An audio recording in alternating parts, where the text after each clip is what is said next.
Hola Mariana, querido Alipio, buenas tardes con todos. Em, Esta segunda y última clase que voy a tener con ustedes, yo quiero ponerles ciertas cosas por ciertos retos y ciertas cosas que ustedes cuando tengan que pensar un poco la defensa y la protección de los derechos, especialmente el derecho a la educación, es pensarlo en función de una serie de variables nuevas. Y esto yo quiero pensarlo en mi papel de educador en materia de derechos humanos. Estamos en un momento muy particular de la existencia del concepto de educación, en primer lugar, en la manera en cómo nosotros pensamos la educación universitaria, la educación en todos los niveles, como un mecanismo como una palanca para el crecimiento y la movilidad social, así también como un espacio para poder pues asegurar la protección de otra serie de derechos.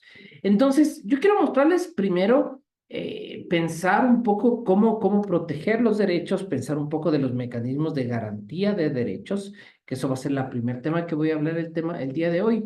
Y también yo quiero hablarles sobre los retos, especialmente porque a ustedes les toca hacer, y esto es un poco pensando en el diplomado, ustedes tienen un interés de hacer educación en derechos humanos, tienen un interés de pensar en los derechos humanos como parte del currículum, como parte de las prácticas, como parte de los contenidos, o tal vez como parte de los mecanismos de calidad total o los mecanismos de evaluación del lugar académico donde ustedes se encuentren.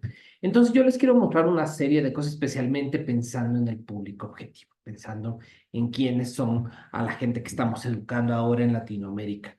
Y yo quiero ponerles una caracterización por encima de la mesa para que ustedes vayan viendo y vayan decidiendo cosas que les pueden servir. En ese sentido, déjame solo compartir la pantalla para que ustedes lo vean. Sí, esta pantalla. Perfecto. Entonces, déjame solo mandar cosas fuera de la pantalla para que no les moleste a ustedes y empezamos. Entonces, como siempre les digo, porfa, interrúmpame cuando quieran, cuando les salga más útil. Vayan preguntándome cosas, si quieren, vayan poniendo en el chat también para que no les moleste. Pero vamos hablando de ciertas cosas. ¿Qué es lo que ya habíamos planteado? La primera idea es que hoy vamos a hablar sobre la idea de la garantía de los derechos. Y esto vamos a hablar un poco de las herramientas que tenemos dentro de nuestro sistema público para poder proteger los derechos. Pero por el otro lado, derecho en particular, la educación, uno de sus principales mecanismos de garantía es su propia prestación, es el ejercicio del derecho a la educación, especialmente los que hablábamos del acceso, la movilidad, la promoción y la evaluación como parte del contenido, lo que hablábamos la primera clase, cómo podemos volver este contenido de los derechos mucho más funcional. En este sentido, es muy distinto el modelo, el contenido de los derechos a la educación o de qué se da o qué entendemos como derecho a la educación, ha cambiado mucho en relación al tiempo. Les pongo un ejemplo. Hablemos de la educación sexual. Si nosotros vemos el modelo inexistente de educación sexual que tuvo la generación, por ejemplo, de mis papás, los que fueron educados en los años, tuvieron su educación media en los 60 y 70, con la educación, digamos, puramente biológica prohibicionista de los 80 y 90, por ejemplo, la manera en que a mí me dieron educación sexual en el colegio, a un modelo que ciertos colegios ya manejan de relaciones afectivas, de la idea del consentimiento, de la idea de la identidad, la diversidad sexual, ha cambiado. Entonces, es una idea también de los contenidos. Por tanto, el derecho a la educación es uno de esos derechos que yo les llamo una esponja. Reciben elementos tanto de los elementos sociales, económicos, políticos, que se van construyendo alrededor de todo el sistema. Entonces, en ese sentido, eso es un poco lo que vamos a hablar. En primer lugar, vamos a hablar de la idea de la garantía de los derechos. En segundo lugar, vamos a hablar cómo esta garantía se traslada al sistema de educación. Y en tercer lugar, vamos a hablar de cómo esto se puede generar una serie de elementos y una serie de consecuencias que existen en relación del público objetivo. Y esto es pensando en términos de las actividades de este diplomado. quieren trabajar en derecho a la educación, quieren trabajar en la educación en materia de derechos humanos. Y esto es algo súper importante porque es uno de los modelos educativos más importantes, uno de los paradigmas educativos más importantes que existen actualmente. Entonces, a ustedes les toca hacer va a haber un cambio paradigmático bien importante respecto a este asunto. Entonces, vamos con cositas, les voy a dar temas, elementos, herramientas que les puedan servir para poder trabajar y yo les pido que ustedes la vayan pensando. La primera idea, pensemos cómo ustedes pueden analizar esto. Hay un autor que ustedes se les puse ahí abajo a la derecha, tienen el autor de este tema, se llama Cass Sunstein. Sunstein es un académico gringo que realmente él no es tanto un abogado ni un defensor de derechos humanos, es un constitucionalista, pero digamos, él viene de una matriz económica, él es un economista por vocación. Y en este sentido, él plantea que los derechos, la idea de los derechos debe ser entendida con la idea de que los derechos tienen dientes, ¿de acuerdo? Tienen mecanismos, herramientas para poder pedir coercitivamente, exigir su cumplimiento. Y esto es algo que nos pasa muchísimo en Latinoamérica. Nosotros generamos la norma, pero nunca pensamos en esta idea. ¿Con qué mecanismo objetivo dentro del sistema puedo exigir ese derecho a quien está obligado a cumplirlo? Ejemplo, hablemos del derecho a la educación. Si ustedes piensan en el derecho a la educación, ahorita podríamos pensar, por ejemplo, en los contenidos. ¿Cuáles son los contenidos que yo les voy a dar a los chicos o a las chicas en una situación determinada? En ese caso, la pregunta que deberíamos hacernos es, ¿cuántas clases, con qué espacios, con qué calidad y qué contenidos les estás dando? ¿Qué pasa si no lo cumplo? ¿Cuáles son los dientes? ¿Cuál es el elemento que yo tengo? Tú tienes mecanismos administrativos o mecanismos judiciales para exigir los derechos. Y esa es la primera idea. Cass Sunstein te plantea tres elementos para decir que los derechos realmente tú los puedes exigir de alguna manera. La primera, y ustedes tienen que pensar siempre eso cuando tenga un problema. No se les garantiza por ejemplo, a una población indígena se le garantiza su derecho, a una población se encuentra discriminada por una razón religiosa o política, o en tercer lugar, estamos hablando, puede pasar cualquier tipo de circunstancia. ¿Cómo nosotros exigimos los derechos a la gente? ¿Cómo hacemos que a la gente les protejas de sus necesidades fundamentales? La primera idea que dice Sonstein es que todos los derechos tienen que estar positivizados. Los derechos tienen que estar previstos en una norma positiva.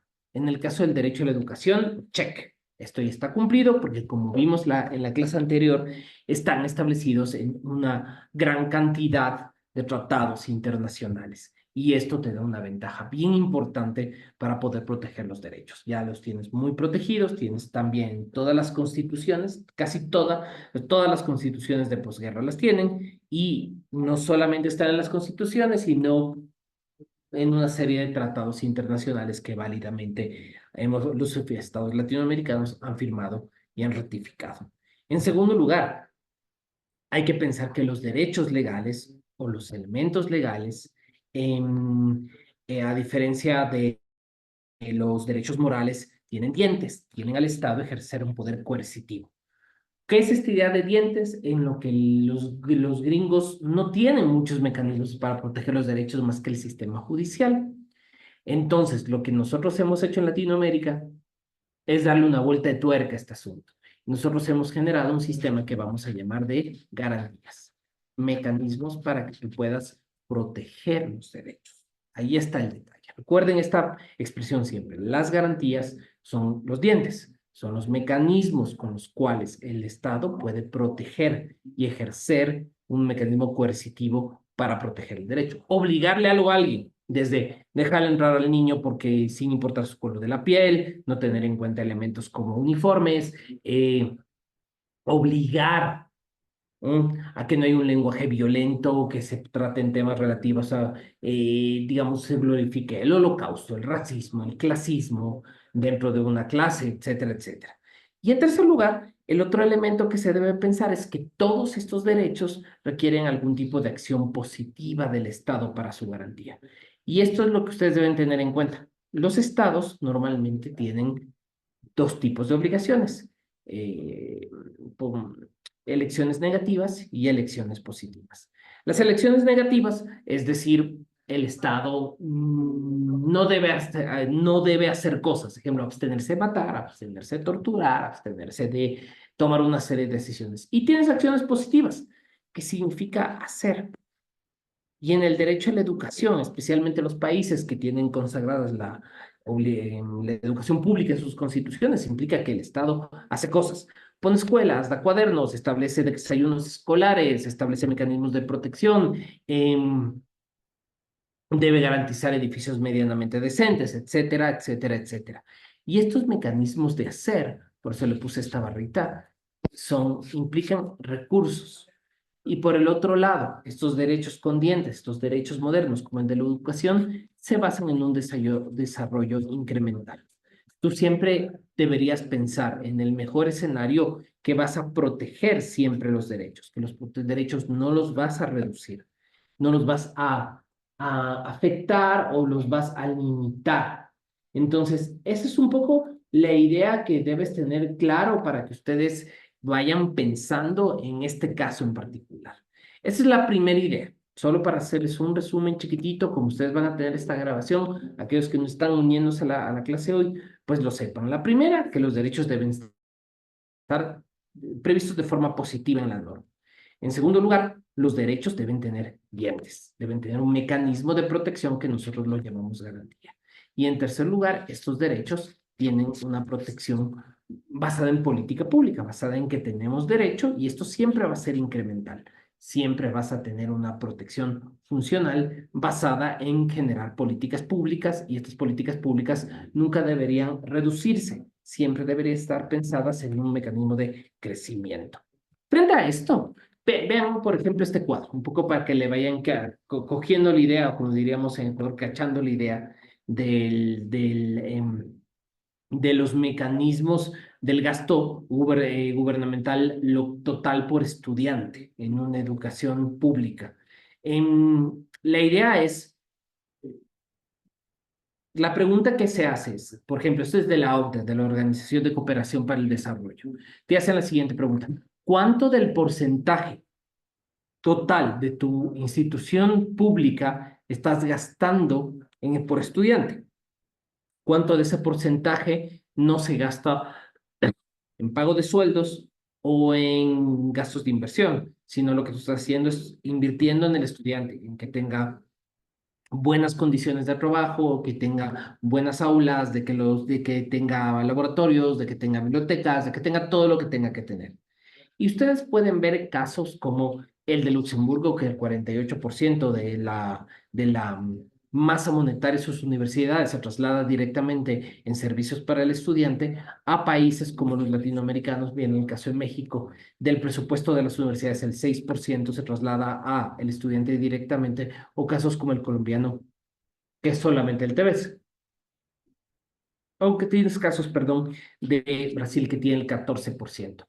Este es el típico modelo de estos derechos de prestación. Los derechos como el de la educación, básicamente, a pesar de ser un derecho fundamental y que se entiende filosóficamente fundamental, se lo entiende en la gran mayoría de los autores como los que se conoce como un derecho económico, social y cultural, un DESC. Esto implica que estos derechos están basados principalmente en la idea de que el Estado hace una prestación, traslada fondos, mete dinero al sistema económico con el objetivo de proteger un derecho, con el objetivo de que haya un ejercicio de este derecho, o que establece condiciones de protección, establece la autorización al sector privado y regula la actividad del sector privado en esta área, y por el otro lado, establece un modelo público, el cual puede establecerse en una situación de no competencia, pero sí de complementariedad. Y eso dependerá mucho del modelo de país que ustedes tienen. Yo les pongo, por ejemplo, el modelo ecuatoriano. Nosotros tenemos tres modelos educativos. Tenemos un modelo público, tienes todos los colegios públicos, que eso incluye a los colegios que nosotros llamamos fiscales, que son los colegios o las escuelas públicas pagadas por el Estado, pero también tienes colegios públicos militares o policiales. Siempre en el caso ecuatoriano, el ejército y la policía han tenido la capacidad de ofrecer servicios educativos. Tienes colegios privados, y de aquí tenemos los colegios privados de raigambre católica, que tienen un estatus especial, y aquellos que son privados normalmente, o sea, de una base privada, y tienes los colegios municipales. En el caso de la capital de Ecuador, en Quito y en Guayaquil, desde los años 50 se ha autorizado que el municipio también da capacidades educativas. Y hay una serie de colegios y escuelas de administración municipal. Estos tres sistemas funcionan de manera complementaria. Cada uno en sus países va a tener un modelo distinto dependiendo de la manera en cómo ustedes construyan esto, y esto implica una prestación distinta, una manera en que el Estado traslada los fondos. En el caso, por ejemplo, en el caso público es el 100%, en el caso privado hay una aportación solidaria, y en el sistema municipal no se establece dinero en el caso ecuatoriano. Entonces, como ven, todo depende del modelo que ustedes vayan construyendo. Y en el caso de ustedes, pensando en el derecho a la educación, esta prestación que ustedes construyen va a ser muy particular y va a estar prevista principalmente para ciertos casos en específico. Esa es un poco la situación que ustedes van a ir viendo. Todas estas prestaciones se trasladan de manera muy particular. Y como les dije, vean el cuadro de aquí, ustedes, aquí están las prestaciones totales del presupuesto del Estado, y el presupuesto, dentro del presupuesto, ven el punto en azul, es el gasto público como porcentaje del PIB. En cuánto realmente del presupuesto, del gasto público, de ese presupuesto que se plantea cada año, afecta al Producto Interno Bruto. Y esto depende mucho de lo que se vaya construyendo como sociedad, ¿no? Esto es un poquito más complejo porque depende de las condiciones que tú vayas un poco construyendo, ¿no? Y esto puedes ver, por ejemplo, en el caso ecuatoriano, es el 35% del PIB es parte de nuestro presupuesto, aunque esto es una versión un poco fuera de pandemia. Ha crecido bastante el presupuesto del Estado en los últimos años, aunque es un poco artificial. Pero ahora, ¿esto por qué nos interesa? ¿Por qué nos parece em, lo más coherente y lo más funcional? Porque ahora yo quisiera decirles que esto es importante. Hay un elemento que es importante que ustedes vayan analizando mientras ustedes trabajan estos temas. Ciertos derechos, como les decía, el derecho a la educación es un elemento que depende principalmente de las fuentes de ingreso. Una calidad de la educación depende de la cantidad de ingreso disponible que tú tengas. ¿Por qué? Porque alguno de ustedes me puede decir que vean el video, ustedes se encuentran en vivo, alguno de ustedes me va a decir, bueno, Efren, pero también depende de la buena voluntad de los profesores, de los administradores, de los legisladores para generar condiciones. Eso es rigurosamente cierto. Pero por el otro lado, sin importar las buenas condiciones que tú puedas tener en un sistema nacional, de que haya una buena voluntad y que haya, digamos, ganas de que los chicos se eduquen, pero ¿qué pasa si tú no tienes materialmente la capacidad de hacer todos los colegios, todas las escuelas que se necesitan? O por el otro lado, de proveer elementos básicos como servicios de salud, servicios de asistencia social o asistencia religiosa o asistencia espiritual dentro de las escuelas. Les pongo el caso. Posteriormente a la pandemia, en Quito, nosotros tuvimos una crisis, desgraciadamente, de suicidios.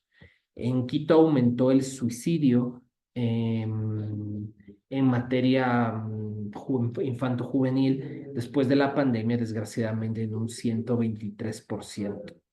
Básicamente tuvimos meses muy duros de los chicos después de la pandemia. Y en ese sentido, la pregunta es, una de las cosas que se diagnosticó fue que se generó un problema de Estado sin dinero, un Estado que formalmente tenía estos derechos positivizados, pero que no tenía recursos para poder funcionar. Y estos recursos implicaban la asistencia emocional o espiritual para los chicos y en los colegios y la falta de herramientas para cruzar información cuando los chicos presentaban pues, situaciones límite que ameritaban una intervención. Entonces, lo que sucede, y esta frase, yo creo que se metan en la cabeza, si alguno de ustedes puede, es pensar en esta frase que les puse aquí arriba.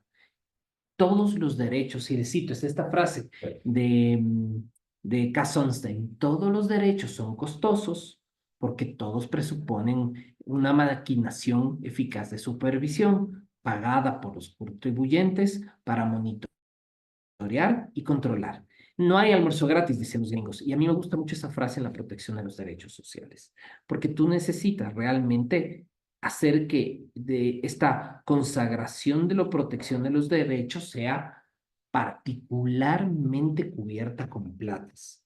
¿Por qué? Porque aquí implica dos maneras de ver el mundo, ¿de acuerdo? Cuando tú planteas el tema de los derechos sociales, hay la necesidad de que el gobierno actúe. Y aquí tú vas a tener dos tradiciones jurídicas o dos maneras de ver el mundo muy divididas entre sí. Hay una manera digamos, muy optimista para poder pensar en el sistema público que es la tradiciones latinoamericanas, que es construyes la norma y después vas buscando plata para hacer funcionar los derechos. Y esto hay una tradición que es mucho más conservadora, que es la tradición anglosajona, que solamente ellos consagran la protección de un derecho cuando encuentran los recursos para proteger ese derecho. Hay una tradición mucho más conservadora. Eso hace que acá tenga ciertos mecanismos más claros de garantía que mientras en los casos latinoamericanos es como dirían los abuelitos, pide pero busca quien te dé. Eso hay que tratar de evitarlo. Por eso ustedes tienen este primer tema. El Estado actúa. Pero deben tener en cuenta que cuando el Estado actúa dentro de la política pública y toma una decisión, por ejemplo, vamos a dar educación sexual a los chicos de cuarto a sexto curso de colegio y les vamos a dar ciertos contenidos, ustedes van a ver que hay un ajuste constante de las reglas por jueces y legisladores. En este caso, la educación sexual, vas a tener un papá conservador o una mamá musulmana, un papá judío, un tutor legal budista, que por ponerles un ejemplo, cada uno con su visión del mundo, van a intentar modular y ajustar la educación que se le da a su hijo y a su hija en un lugar determinado. ¿Y esto qué va a pasar? Los jueces en cualquier otro lado siempre te van se me movió esto no está acá hay ciertas cosas que ustedes van a ver. La idea principal es que en el caso de los derechos, lo que les estaba contando es esto, que siempre vas a tener un escenario en el cual los jueces pueden hacer ciertas cosas, lo que les muestro aquí. Denegar la protección, pueden decir, ¿sabes qué? No se puede. Intervenir directamente, regular, imponer límites o hasta reconocer alguna excusa, reconocer que no se puede cubrir por algo. Entonces, lo que va a pasar es que piensen ustedes a los derechos como poliedros, como cajas, como esos cubos de papel que alguna vez hacíamos en el preescolar, que se van expandiendo, se van haciendo más grandes, más chiquitos, dependiendo de cómo los jueces van modulándolos. Y esa modulación, y acuérdense esa palabra porque esa es de las que ha transformado la política pública en los últimos años. Toda política pública tiene un poder de modulación, un poder de cambio. ¿Cómo se ve ese cambio? A través de los mecanismos de la incidencia en los derechos legales. ¿Cómo también actuamos? Y ahí ustedes van a ver en el derecho a la educación, el Estado va a buscar mecanismos ¿para qué? Para dar ciertos efectos a acuerdos privados. ¿A qué me refiero con eso? Porque ustedes pueden llegar a ciertos acuerdos sobre el derecho derecho a la educación, forzándolo al límite, pero sin romperlo. Te pongo un ejemplo. Yo soy un chico adventista. Como adventista, yo tengo el día sábado, de hecho el sábado, desde el atardecer del viernes al atardecer del sábado, yo tengo actividades comunitarias, lectura de la Biblia, etcétera, etcétera.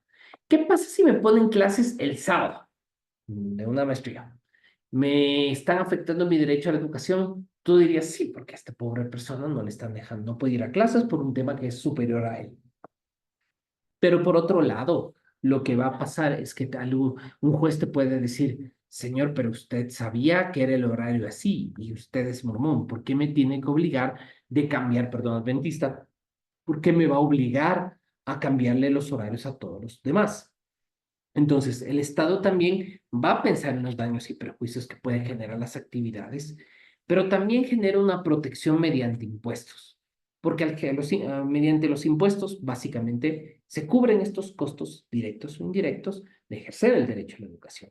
Ahora, ustedes tienen que pensar que esto cobro mediante impuestos depende también tanto de la cultura tributaria como del modelo educativo que tú tengas en tu país. Un sistema más simple, más barato, va a tener impuestos más bajos, un sistema más caro, más complejo, va a tener impuestos más caros. Y por el otro lado, hay que pensar en la necesidad de pagar a los guardianes. ¿Qué implica esto?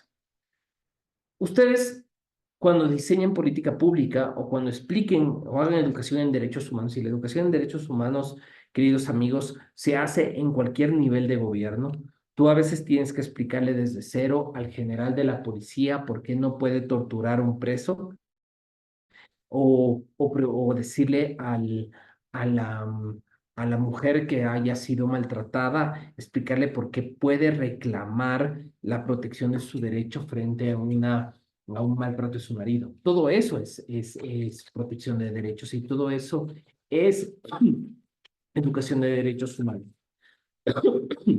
Entonces, lo que ustedes van a tener que pensar en este proceso actual, es que hay que pagar a los guardianes. ¿Cómo nosotros les pagamos? ¿Cómo pagamos a aquellos que socialmente los hemos diseñado para proteger los derechos de todos? Ejemplo, ¿cuánto uno está dispuesto a pagar a un maestro? ¿Cuánto uno está dispuesto a pagar a un policía? ¿Cuánto uno está dispuesto a pagar a un burócrata que hace administración educativa? Estas son cosas que la sociedad es parte de la discusión amplia, porque tú dices, sí, nos llenamos la boca del discurso de que los profesores son son la profesión más importante porque asegura el futuro de nuestro país y de nuestros niños, pero ¿cuánto dispuesto estás a pagarle? ¿Los sueldos de Luxemburgo, los sueldos de Noruega o los sueldos de Islandia, donde los profesores son los profesores mejores pagados del mundo, que son a nivel de miembros de una Asamblea Nacional o un ministro de Estado? ¿Estamos dispuestos a hacer eso o esto se queda como una declaración de intenciones muy bonita, pero que no tiene un resultado directo? Y también por el otro lado, los derechos no pueden ser absolutos. Los derechos no pueden tener niveles absolutos en una situación determinada. ¿Qué implica esto? ¿Qué significa esto? Que los derechos van a tener algún límite en específico, algún límite directo. ¿Qué significa este sistema en específico? No puedes decir que un derecho es absoluto. Ejemplo, el derecho a la vida tiene un límite, la legítima defensa, la eutanasia o el suicidio. No puedes castigar a un suicida, no, la eutanasia se está en varios países despenalizando y la legítima defensa se puede probar que tú de manera consciente tuviste que sacar de la faz de la tierra a una persona independientemente de que esta persona, pues, digamos, haya una situación de un grave acto contra una persona o la amenace la vida propia de un tercero. Pero ningún derecho es totalmente absoluto.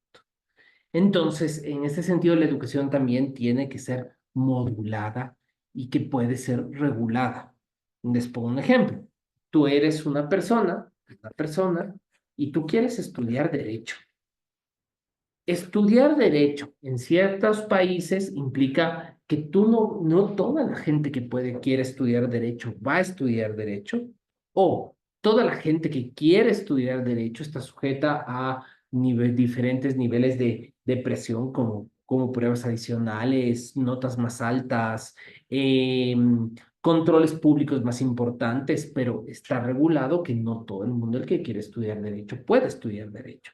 La educación es el típico derecho que te establece que todo el mundo tiene un acceso, una prerrogativa de acceder a la educación, pero la manera, el modo, el cómo y el qué depende de cada estado y esos no son absolutos. Y obviamente implica un nivel de redistribución de recursos en el territorio.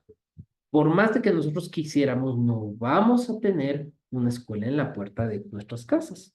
Básicamente vamos a construir socialmente un modelo en el cual, digamos, ponemos escuelas en cada barrio tiene su escuela particular o su escuela pública, no vamos a tener a todas las universidades en las ciudades más grandes, vamos a redistribuirlas, no va a ser el mismo modelo de educación en el campo o en la ciudad, o va a haber modelos agropecuarios en el campo y modelos más técnicos en la ciudad, dependiendo de lo que el Estado quiera. Entonces, la distribución de recursos es distinta en relación a los alcances de las situaciones que suceden. No sé si alguien tiene alguna pregunta hasta acá. ¿No? Bacán.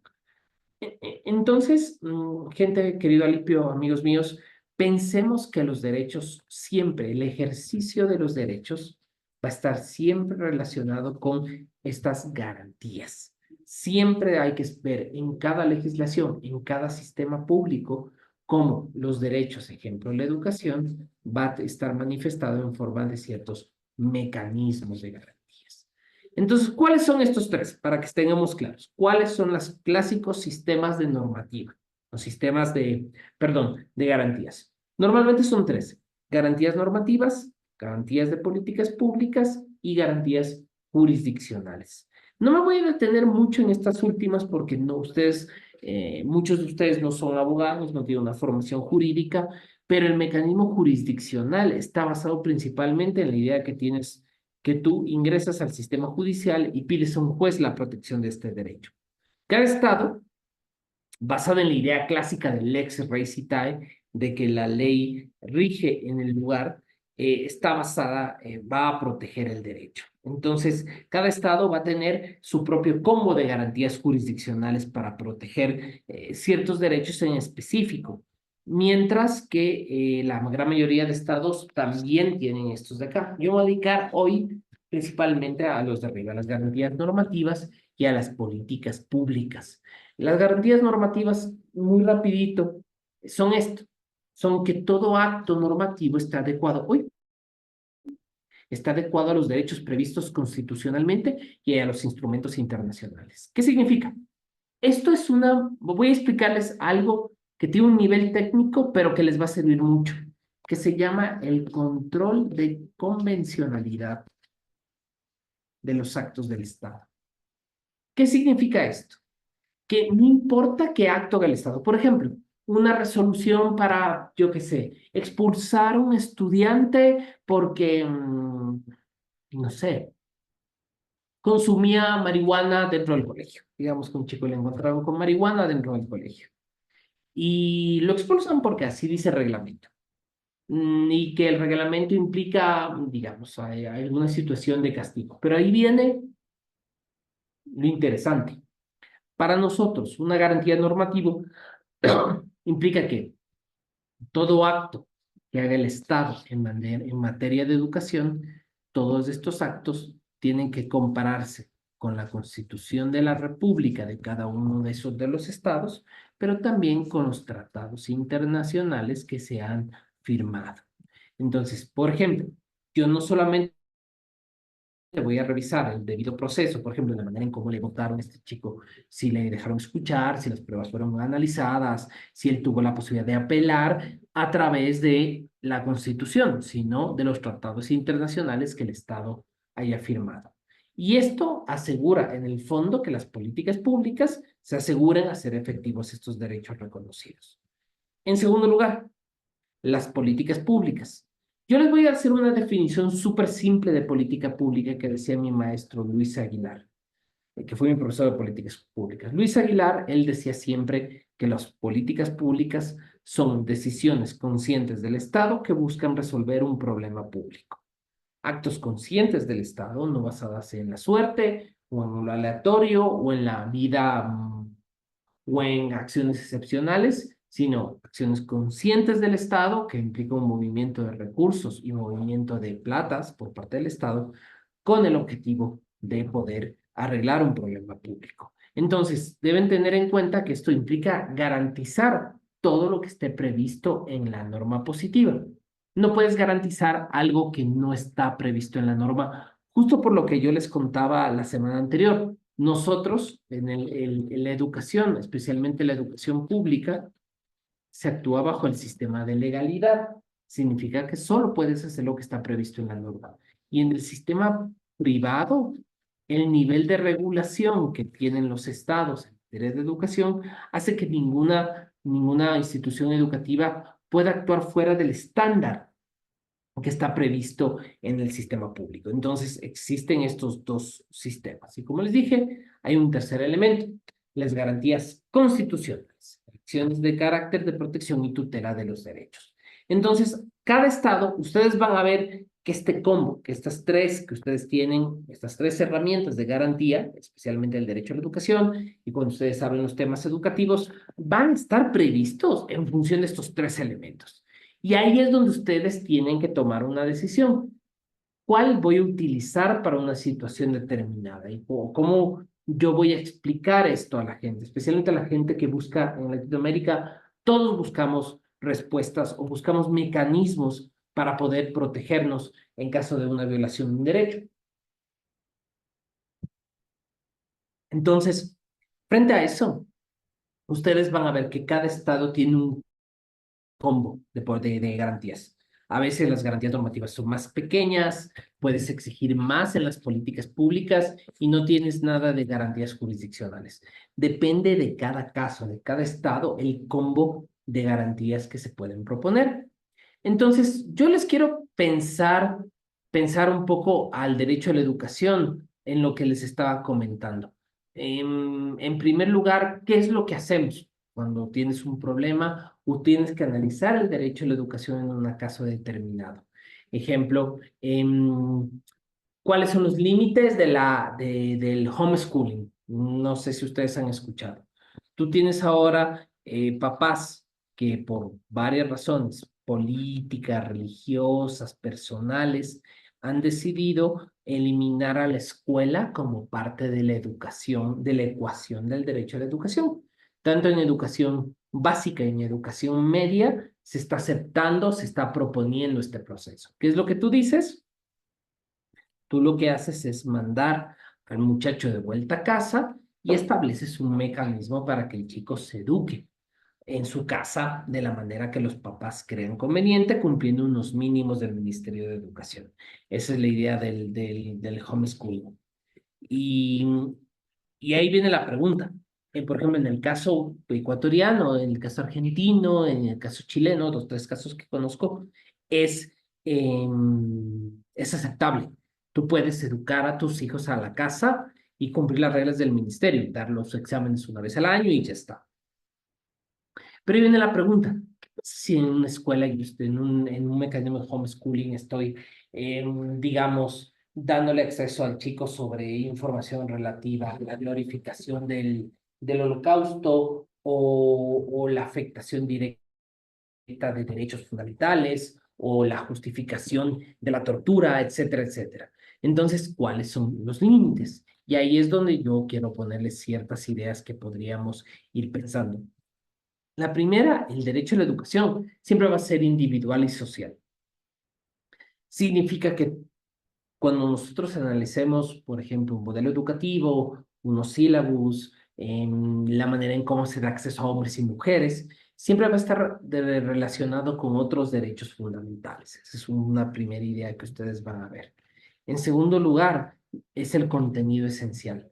Como les dije, no es una norma, es una norma que es de aplicación directa, que no puedes desconocerlo, desnaturalizarlo y que jamás puedes pensarlo solo que es programática. ¿A qué me refiero?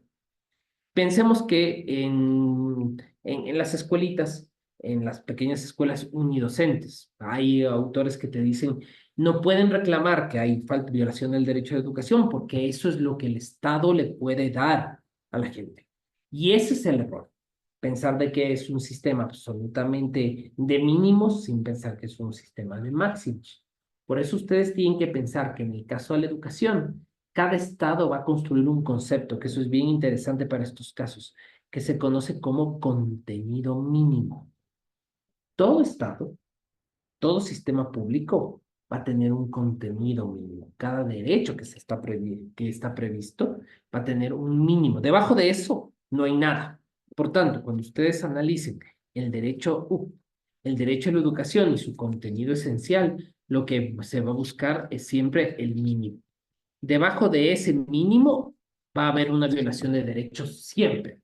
Y eso es una construcción que hacen los jueces. Decir, ok, yo te acepto como mínimo de educación 6 años de primaria, 5 de secundaria y un número mínimo de horas de clase. Se puede hacer eso y se puede poner por ley. O decir, aceptaremos la educación mínima como lo sé, lo que plantean, por ejemplo, en España, la ESO, la educación secundaria obligatoria.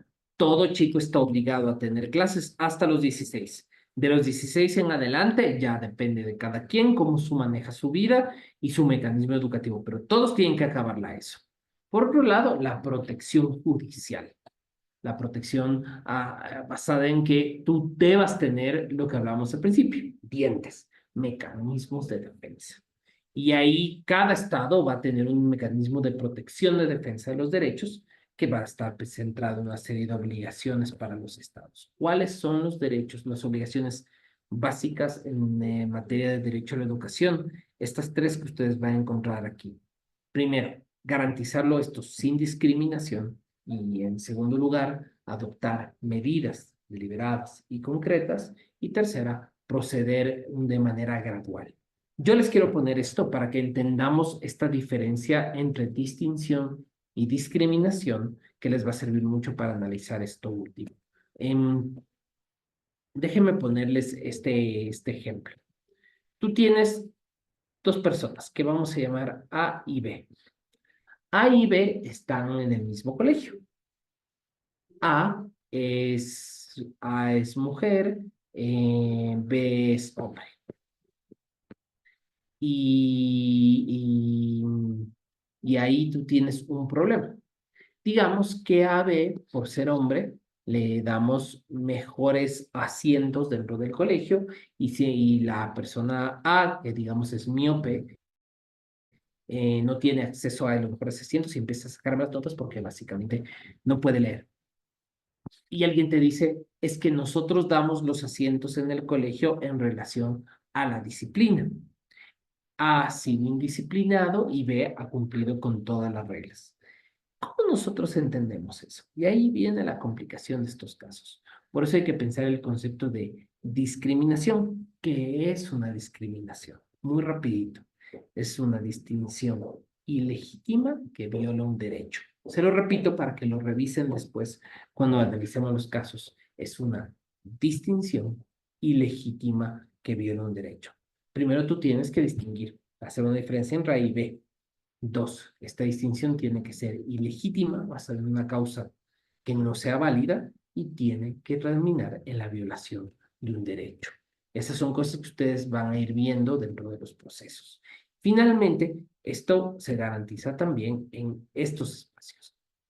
Entonces, esto hay que pensarlo, por ejemplo, miren acá. Estos son un mapa de Langgeist que plantea el número de años eh, que se esperan por motivos de la ley. ¿A qué me refiero? Si tu niño entra a los 6 años a la escuela, la ley hasta dónde te obliga principalmente, o dónde la ley establecería algún tipo de mecanismo de separación o tema optativo, por ejemplo. En el caso chileno, en el caso argentino, donde tienes educaciones públicas a nivel universitario muy fuerte, se plantean 17 años. Alguien que entra a los 6 años, estamos hablando hasta los 22, 23. Tienes casos como Venezuela o como Paraguay, donde la educación básica es menor. Y ahí implica todos esos años, esos 14,6 en Ecuador, esos 15,6 en Brasil o 17,9 en la República Argentina, te va a establecer algún tipo de uso de fondos públicos para sostener a la cantidad de escolaridad que vas a hacer a los chicos. Como hablábamos en la clase anterior, esto implica también pensar en los alcances que tiene ese derecho y hasta cuándo, pues, realmente tú puedes tener un derecho a la educación funcional. Miren esto, miren este pequeño detalle. Estas son las pruebas del sistema PISA. ¿Cuál es el sistema PISA? Cada año los estudiantes alrededor del mundo, varios países mantienen un sistema basado en el PISA-D. Se llama el Programa para la Evaluación Internacional de los Estudiantes. Este programa te califica en una serie de áreas. Algunos de ustedes deben haber trabajado en el sistema PISA. Solo les cuento, trabaja tres cosas: ciencias, lectura y matemáticas. Se estableció un tema central, son tres áreas en las cuales se establece una prueba tipo y esta prueba tipo se la mandan a todos los países del mundo. Y en muchos casos alrededor del mundo te sirve como un mecanismo de toma de decisiones. En el caso ecuatoriano, por ejemplo, nosotros no participamos y no en el sistema PISA. A veces lo hacemos, a veces no, y no es muy claro. En otros espacios sí, y tienen ya 30 o 40 años de resultados del sistema PISA. Como ustedes ven, en el caso latinoamericano nos encontramos de media tabla para abajo, lo cual genera un montón de problemas. Pero les voy a mostrar una serie de datos para que ustedes vean. Por ejemplo, el primer país a nivel latinoamericano respecto a notas en matemática el año 2022 fue Chile. ¿Para cómo llegamos a que Chile esté aquí? Esté encima de países con más población, con mejor acceso a recursos o sus países limítrofes que tienen sistemas educativos con niveles de interconexión. Es que aquí hay una serie de obligatorios basados en recursos, unas obligaciones basadas en norma. Por ejemplo, el artículo 90 de la Constitución chilena te plantea una cosa bien interesante que es muy curiosa en Latinoamérica. Pide el requisito de educación media obligatoria para el candidato asambleísta, lo cual ya muestra, pues, una importante necesidad de protección, ¿no? Y que establece que podemos asegurar y dar educación a todo el mundo, y que no debería ser un problema. Pero como ustedes ven, respecto al intermedio, que es un promedio de los países más desarrollados, países como Paraguay, Panamá, Guatemala o El Salvador, tienen una serie de puntos menos respecto al tema. Pero vean, en el caso de matemáticas, el promedio de Latinoamérica, un poco para que lo sepan, solo en matemáticas el 75% de los estudiantes no logra cubrir el sistema. Y esto es bastante grave porque implica ya una falla y un problema para el desarrollo por después el acceso a otro tipo de sistemas, ¿no? Em, pero pueden ver que si analizamos un poco por países, hay países que han mejorado muchísimo. Por ejemplo, República Dominicana en materia de ciencias el año pasado ya tuvo una gran protección. Igual Paraguay, Guatemala o Panamá subieron muchísimo a nivel científico. Entonces, esos detalles vale la pena que ustedes lo vean. ¿Por qué les muestro esto? Porque ustedes en el derecho a la educación, como les dije, hay una serie de tendencias que ustedes tienen que ver. El derecho a la educación aquí en Latinoamérica ahora es este sistema garantizado por el Estado. No hay constitución que no establezca un sistema de protección de derechos adecuado para todas y cada una de las personas dentro del sistema público. Por otro lado, una presencia de instituciones privadas. Hay un gran mercado para el sistema educativo en todos los niveles. De hecho, se están generando franquicias a nivel país en varios niveles, cadenas de colegios. Les pongo el caso, por ejemplo, mexicano de las universidades Anáhuac, en el caso, el sistema Cumbres también en Colombia y Ecuador, las Innova Schools en Ecuador, Colombia y Perú. Hay varios modelos de hasta de transnacionalización de cadenas de escuelas. Em, y esto también se traslada a un sistema de rendición de cuentas en el cual se están generando un modelo latinoamericano y también mundial de generación de pruebas estandarizadas para evaluar el rendimiento. Sean lo que se llama sistemas CENEX, sistemas de evaluación de carrera, exámenes de acreditación de sistema secundario, exámenes de selectividad como tienen en España, y estos resultados influyen para las políticas educativas. Ahora, y esa es una pregunta que ustedes van a tener que hacerse cuando ustedes trabajen en temas de educación. Una prueba educativa corresponde a la realidad del sistema público.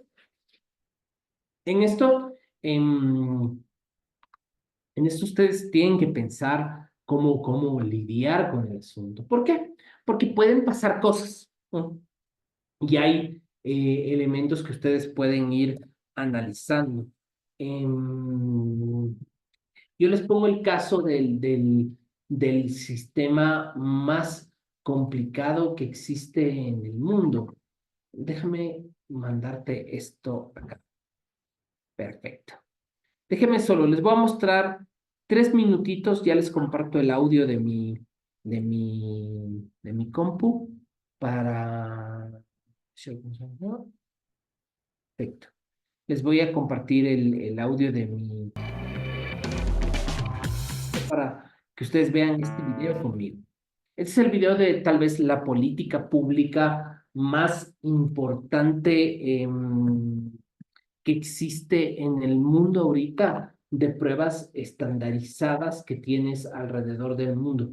Este sistema es, voy a mostrarles este video sobre el famoso Gaokao, que el Gaokao es el examen que se hace a partir del 11 de junio de todos los años en toda China.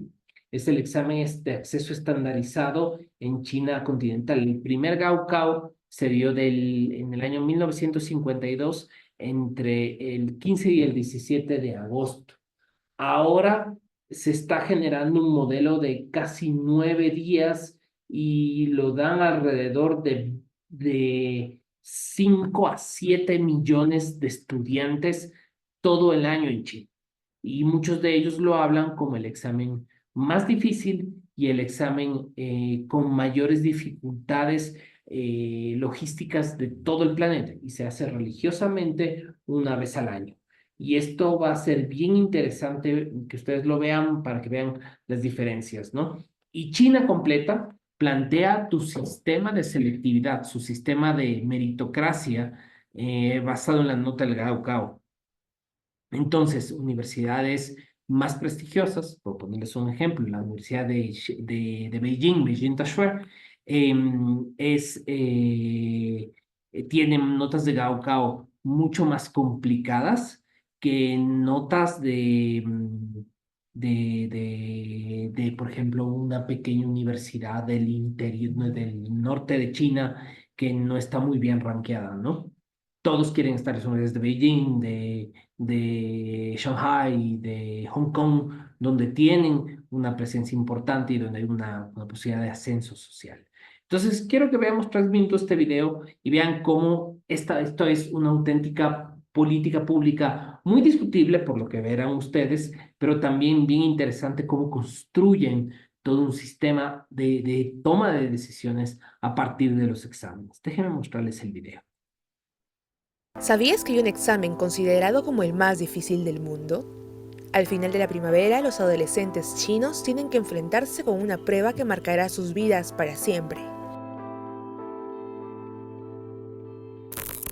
Los aspirantes se preparan durante años para la prueba, estudiando en promedio al menos 12 horas al día con una fuerte presión sobre ellos. Para muchos estudiantes, obtener un buen puntaje en el Gaokao es la única manera de ascender en la escala social. Es todo o nada, tanto que lo asemejan como ir a la guerra.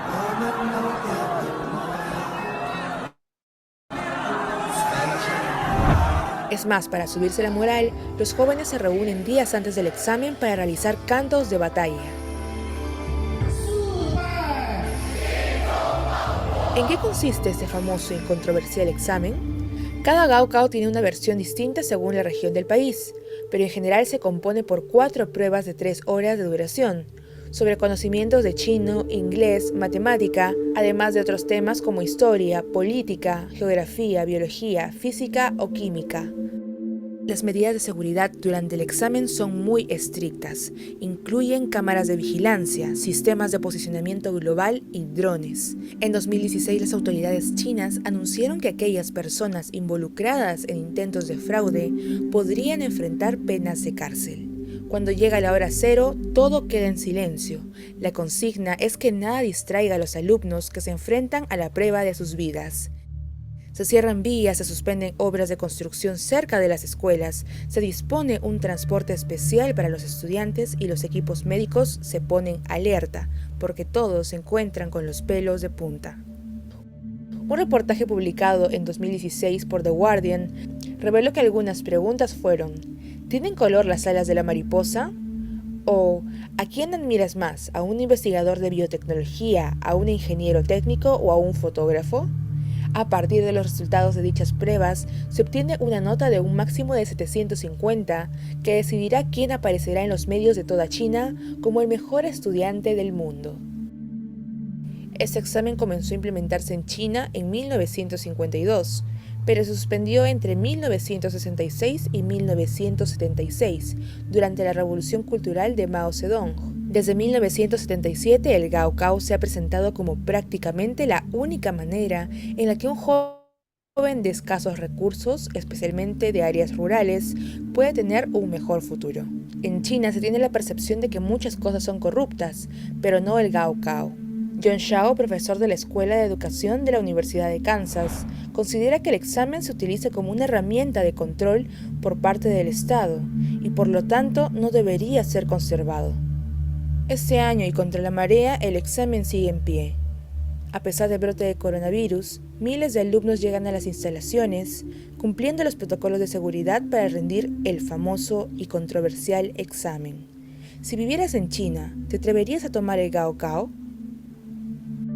Un poco para contarles la situación, yo estuve en el Gaokao del año pasado, en el 2023, y es interesante, o sea, solo por ponerles el detalle. Hay disruptores de drones para que no tengas acceso a drones, se tienen instalaciones para bajar la señal de celular para que ninguna persona tenga comunicación interior o exterior con el sitio de evaluación. De hecho, en las cuadras alrededor de una instalación donde se va a tomar el examen, un colegio, una universidad, em, se te cae la señal del teléfono, no tienes señal ni de wifi, de hecho bloquean los servidores de las instalaciones para que nadie tenga acceso a internet. Em, de hecho, todos los celulares, ningún estudiante puede ir con celular, a pesar de que los chinos les encargan toda la tecnología, no tienen acceso a celulares durante esas horas. Se ponen a los papás o a las mamás de los estudiantes con carpas de ayuda psicológica en caso de que los entre en un shock. De hecho, en las estaciones de trenes y en las vías de tren se establecen estaciones antisuicidio. O sea, es una cosa masiva y es probablemente una de las experiencias más alucinantes que un occidental puede vivir con China, ¿no? Porque es un examen que realmente define la vida y es uno de los pocos elementos donde hay un consenso nacional de mientras más difícil es, mejor para la sociedad. Entonces, ahí implica que ustedes van a tener que pensar que en el derecho de educación se está dando este proceso de políticas basadas en pruebas o en exámenes nacionales donde habrá que ver cuáles son los impactos en la calidad de la educación. Porque, ¿qué es lo que pasa? Colegios que tienen mejores notas de Gaokao, públicos o privados, Hay más interés de los papás para que se matriculen ahí porque hay mejor calidad de profesores y se establecen sobre cuáles son aquellos estudiantes que tienen las mejores notas y se vuelven pequeñas celebridades en sus ciudades. Entonces es bien, bien complicado. Y esto un poco se traslada a que ustedes van a tener que hacer educación en derechos humanos en la población público objetivo muy particular, muy particular. Y esto hay que pensarlo basada con data. Ustedes están teniendo, nosotros en Latinoamérica tenemos todos los países latinoamericanos tenemos pirámides poblacionales más o menos como ustedes ven ahí. Poblaciones donde se reduce la cantidad de población total, pero aumentan la cantidad de la población en la base de la pirámide. Normalmente, en el 40% de las 40-50% de la población latinoamericana está a menos de la barrera de los 40 años, ¿no? Y frente a eso, implica que aquí se ha generado un fuertísimo proceso de educación masiva en Latinoamérica. Nunca ha habido en Latinoamérica tantas personas trabajando en temas educativos o estudiando o siendo objetos de políticas educativas o pensadas en el proceso educativo. Y esto ha hecho que esto sea un negocio muy grande o que haya una política pública muy, muy grande en Latinoamérica. Otros países, por ejemplo, Corea, cuya población, un poco les dibujo un poco la pirámide coreana, es invertida, tienes mucha gente grande y tienes poca gente que nace. De hecho, en Corea del Sur, por ejemplo, hay una tendencia al envejecimiento muy rápido y está pensado que para el año 2100 van a llegar al problema del crecimiento negativo. Significa que van a morir más personas de las que nacen. Entonces, la capacidad de reemplazo social no existe y eso implica una amenaza existencial para el Estado. Pero en el caso de países como Japón o como países como Corea, donde está sucediendo este fenómeno de la inversión de las pirámides educativas, lo que está sucediendo es que tienen una población que se está buscando interés de que haya niños dándoles muchísimas ventajas en el ámbito educativo, ventajas en recursos, en el acceso. Y esto ustedes van a ver que nosotros en el caso en el caso latinoamericano, nosotros estamos básicamente educando a la gente que nació entre el 97 y el año 2012. Los que ustedes son educadores, estamos estudiando, estamos trabajando con la gente que nació entre el 97 y el año 2012. Esos son los que están básicamente educados y que se están dando estos mecanismos de educación formal. Pero se está empezando por la pandemia, por varios procesos que se han dado después de la crisis de 2008 en Estados Unidos, pero también en Latinoamérica, después de las ventajas de las commodities durante los últimos 10, 12, 13 años y que después ahora no valen nada. Se está dando un fenómeno también aquí de cambio, de reseteo de la educación.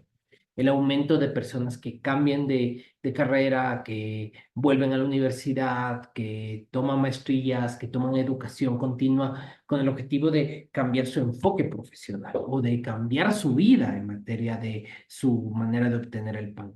Entonces, estamos con este mecanismo de educación durante toda la vida, no durante un momento de la vida, y probablemente esto también cruza con la velocidad tecnológica. Estamos educando a gente para entornos tecnológicos, sociales y económicos que todavía no existen. Hace 5 años, porque cuando empezó el tema de la pandemia, no pensábamos cosas como el fenómeno de los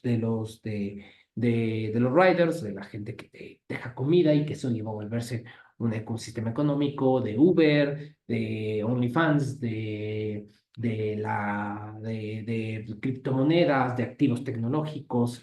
Entonces, ahí es donde ustedes van a pensar cómo educamos en derechos humanos para esta población tan particular, pensando que esta generación, como curiosos, inconformistas y nativos digitales, son gente que realmente ellos ven que su estabilidad, su concepto de estabilidad financiera y su acceso a la vivienda está sostenido en este contexto crisis económica. Y esto es lo que nos está pasando a la generación, yo tengo 42, a la generación que está a mi lado. En Latinoamérica, el hecho de obtener un estilo de vida o digamos una casa parecida a la de nuestros papás, si tuvimos la suerte de tener papás con casa, es un escenario de una ventaja, viéramos eso como una ventaja, cuando sabemos que el costo de la vivienda ha subido, etcétera, etcétera. Pero ¿qué les das? ¿Qué les das con este sistema? Y yo creo que lo que nos está pasando, y esto les está pasando a ustedes cuando están lidiando con sus hijos, es que el acceso a la educación, se está dando un acceso a la educación muy asequible y de mucha calidad en un contexto de aumento de costos educativos. ¿Qué pasa? Ustedes deben estar viendo que se han reducido el precio de las carreras o donde han aumentado ha sido a nivel presencial o se han dado escenarios donde se están dando carreras low cost o estas universidades low cost. Y yo creo que también se está dando este desarrollo de habilidades blandas y tecnológicas.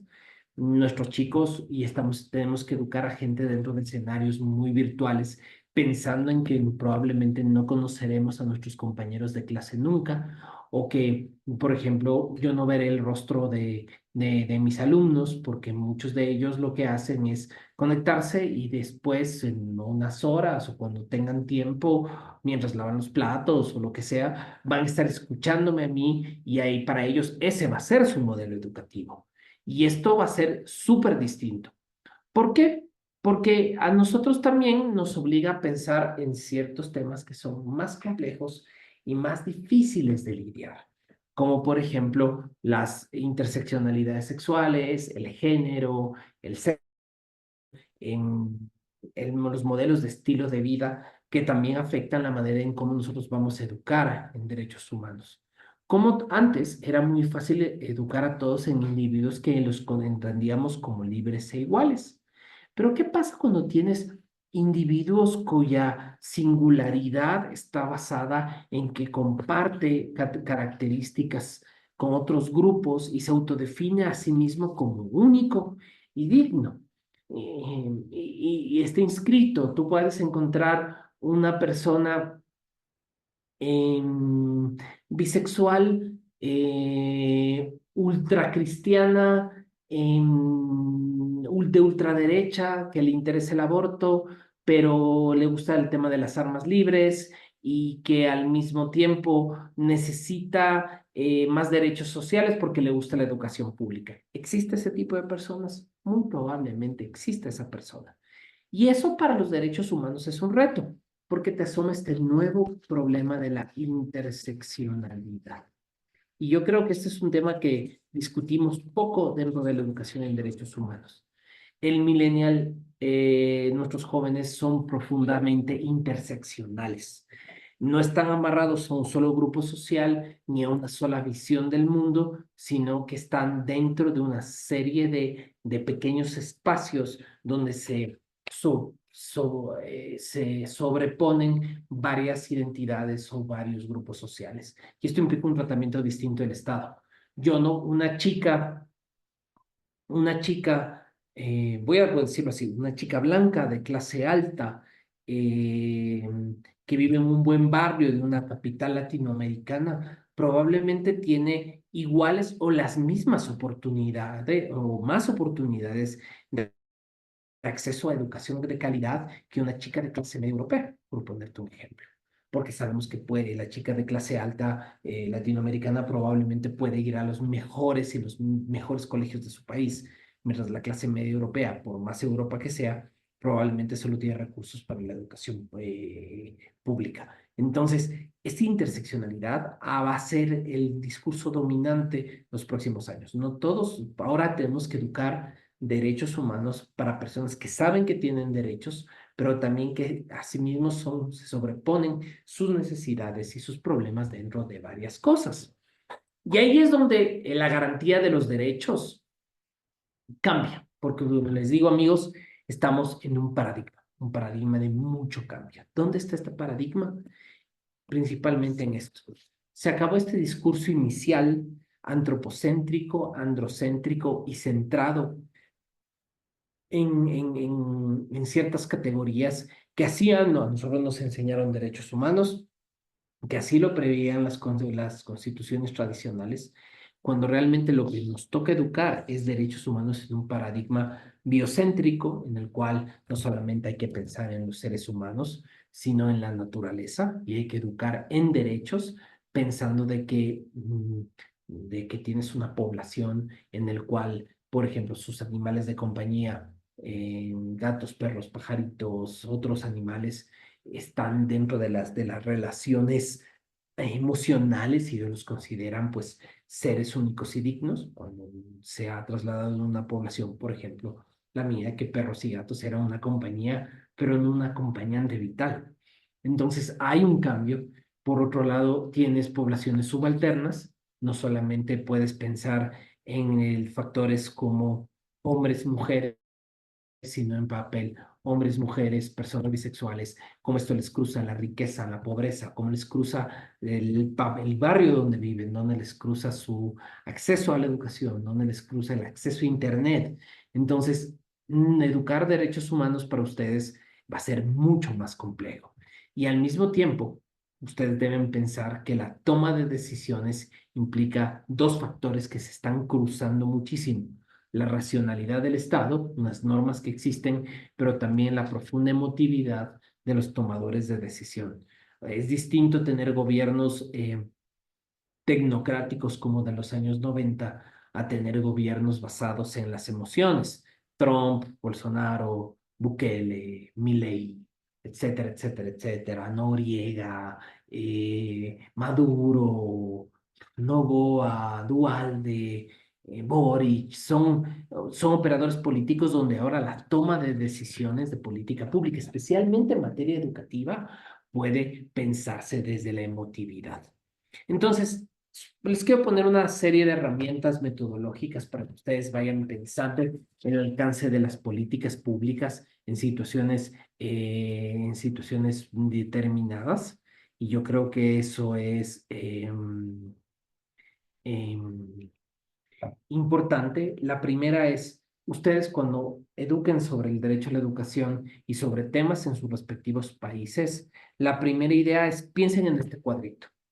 Piensen que hay que saber dónde está en el ciclo de la política pública lo que ustedes quieren explicar. Porque mucha gente debe decir, uy, si eso ni existe, o, uy, ya lo resolvieron. ¿Y esto por qué? Porque que hay que saber cómo empatizar con el lugar donde cada persona se ocupe en el mundo. Bien, esta política pública, pienso lo que es un ciclo, de acuerdo que se lee en el sentido horario. La primera idea es que siempre una política pública es una solución a un problema público. Y esto implica una percepción de problemas públicos y privados que existen e incluirlos en la agenda gubernamental. Normalmente aquí se quedan la gran mayoría de políticas públicas latinoamericanas, porque desde aquí es lo que sucede, lo que hablamos al principio de la clase de hoy, la conferencia de hoy, los recursos. Hay que formular alternativas y poner un programa legislativo y tratar de implementar.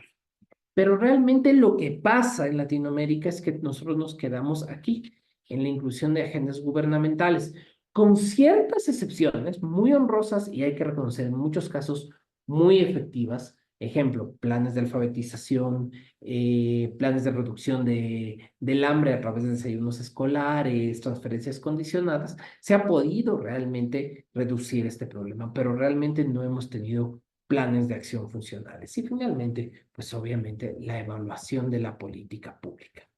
Vean, en esto yo quiero ponerles un resumen, ¿de acuerdo? Que espero que les sirva al respecto. Como hemos tenido preguntas, tal vez la clase sea un poco más rápida. Pero aquí yo quería ponerles esta idea.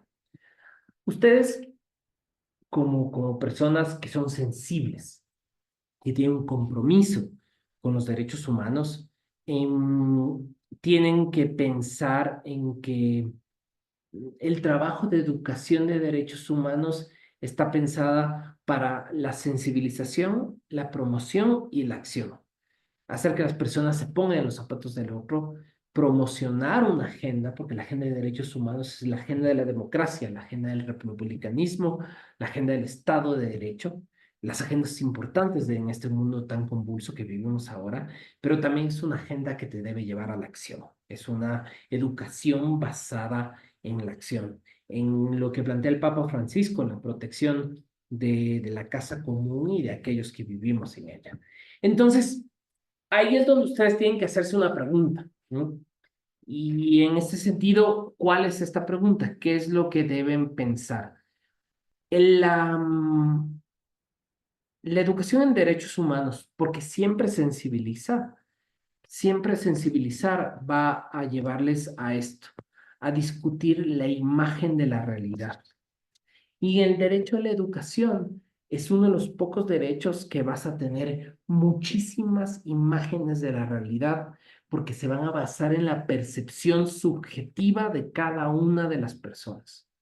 Me refiero, si tú le hablas del derecho a la educación a un chico y a una chica y le dices, tú tienes el derecho a una educación de calidad, un chico que esté en un colegio de una capital de un país latinoamericano y que tiene una buena posición socioeconómica, él ya va a decir, bueno, como mi colegio. Y puede decir una chica que no tiene mucho acceso a redes sociales, que tiene un colegio donde han hecho los mejores esfuerzos para ayudarle, pero si lo comparamos con el chico, no fuera el mejor colegio, pero igual va a decir, yo sí tuve una buena educación. Y al revés, si este chico está en un colegio de la capital muy caro, pero que realmente no se preocupa por la calidad educativa, sino en la promoción, en hacer pasar de año a los chicos, y la otra chica está en un colegio exigente, pero en una provincia pequeña, probablemente los dos van a decir lo mismo, pero los resultados objetivos van a ser distintos. Y eso es lo que ustedes van a darse cuenta al trabajar derechos humanos, tú haces que la gente discuta su propia imagen de la realidad, su lugar en el mundo, su manera en cómo discute la vida, la muerte, el género, las relaciones, la propiedad, cómo ejercerla. Pues ahí es donde vas a pensar de que tal vez puedes tener, y la educación es algo que te genera situaciones de muy alto impacto o puede generarte muy bajo impacto. ¿Cuándo se genera muy bajo impacto en la educación en derechos humanos?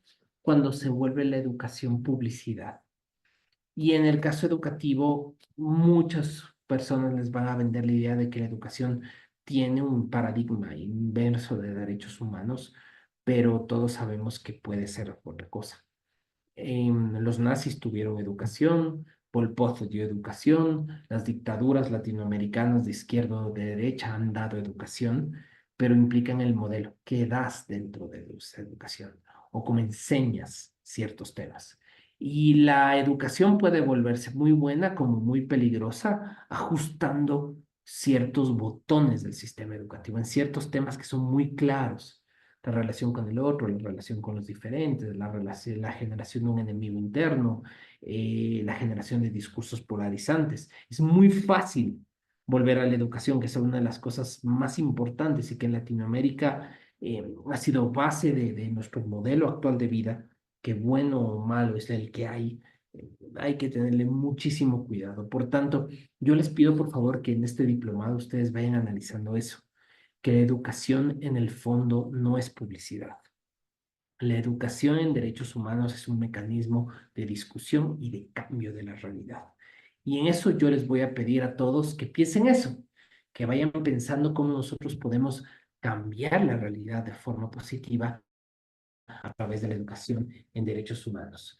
Entonces, verán, esto era cuanto quería contarles el día de hoy. Como les dije, esto iba a ser una clase rápida porque la clase anterior fuimos como muy en específico y recorrimos muchos puntos, pero yo quiero ponerles ciertos elementos. Yo solo quiero de que quede claro un poco las actividades que quiero hacer. También porque yo quiero decirles que obviamente en algún momento vamos a hacer un cierre. Yo quiero que quede también en el video a pesar de que después les mandaremos unos mensajes de alerta, pero em, yo quiero que quede claro cuándo ustedes qué actividades hay que revisar y qué actividades tienes que hacer. Lo que nosotros les vamos a pedir son dos actividades muy pequeñitas. Ya la primera deberían estarlo desarrollando porque ya les abrió el aula a Libre hace unas semanas, pero, yo quiero que quede claro qué actividades tienen que hacerse y cómo tenemos que presentarlas para que ustedes las vayan haciendo, porque yo las voy a revisar durante el mes de agosto, ¿de acuerdo? Estaría un poco pactado con la administración del diplomado cuándo debo revisar. Entonces, yo quería un poco mostrarles esto para que todos quedemos súper claritos y así ustedes también tengan en video lo que tienen que hacer y con eso estaríamos súper organizados y todo eso, que es lo que a mí me interesa para que nadie tenga problemas. Voy a preparar un correo un poco resumiendo esto. Yo le de hecho también yo le voy a mandar este momento a Lipio esta presentación, la presentación del día de hoy, porque había dos partes. La primera ustedes ya la tienen, ya está subida al sistema. La segunda presentación que ustedes que hemos revisado, le acabo de mandar a Lipio para que lo tenga se lo suba en el sistema, lo tenga en tu correo. Entonces, aquí tú tienes el espacio de vida, ahí está el video de la unidad. Aquí tú tienes la primera tarea calificada, ¿de acuerdo? Que es hacer un pequeñito ensayo, que me imagino que ya muchos de ustedes lo han subido. Yo quiero que quede claro, me imagino que ya todos ya deben haberlo subido, pero un poco para que ustedes entiendan qué es lo que yo voy a calificar y qué es lo que se va a analizar dentro del ensayo. La primera idea es, como les dije, esta es una tarea es realizar, pedir a través de las lecturas, identificar las problemáticas o carencias que limiten el ejercicio pleno de los derechos. Ustedes pueden ver también, si alguno de ustedes todavía no la hace, o está todavía pensando cómo debe haberse hecho, piensen que muchas de las problemáticas que hemos hablado, el papel del mercado, el papel de las pruebas, el papel de la política pública, son justo estos mecanismos para analizar las problemáticas o carencias, cómo se ha hecho en el país y obviamente un balance que del límite. Lo importante es que ustedes vean que los límites no sea porque el Estado no hace nada, sino los límites deben estar basados en esto. Tenemos normas, tenemos políticas públicas o realmente no existen mecanismos de protección de los derechos. Esa es como la primera idea que yo quería que tenga clara para funcionar. Y la segunda era si le puedes poner en la segunda actividad que nos toca hacer.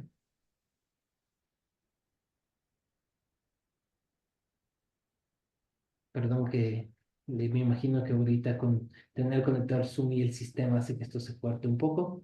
Es lo que hablamos en la última clase, que es pensar en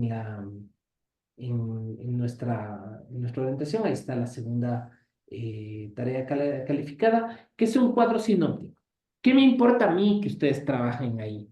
Ahí trabajar es pensar en qué actividades de mediano plazo se construyen en relación a lo que es el derecho a la educación. ¿Qué es lo que les estamos pidiendo ahí? Hay pensar qué normas protegen el derecho a la educación y cuáles son los compromisos, qué obligaciones se están pidiendo. Y esto estamos pensando cómo hacerlo en torno a su país. Esto es una clase como muy clara. Y lo que les estamos pidiendo además es una cosa muy rapidito, que cuáles serían hacer en dos cuartillas, en dos hojitas, establecer la importancia de dos instrumentos o estándares que usted considere los más importantes dentro del cuadro sinóptico. Como ven, es una clase súper simple, súper organizadita y eso era cuanto quería contarles, queridos amigos.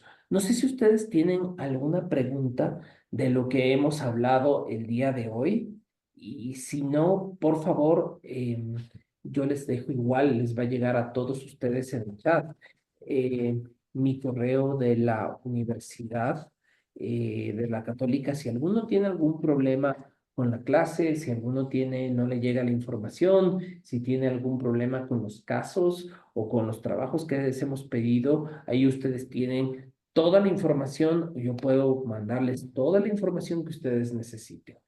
Eso era un poco lo que quería decirles el día de hoy. Ahora, ¿alguno de ustedes tiene alguna pregunta? ¿Alguien tiene algún problema?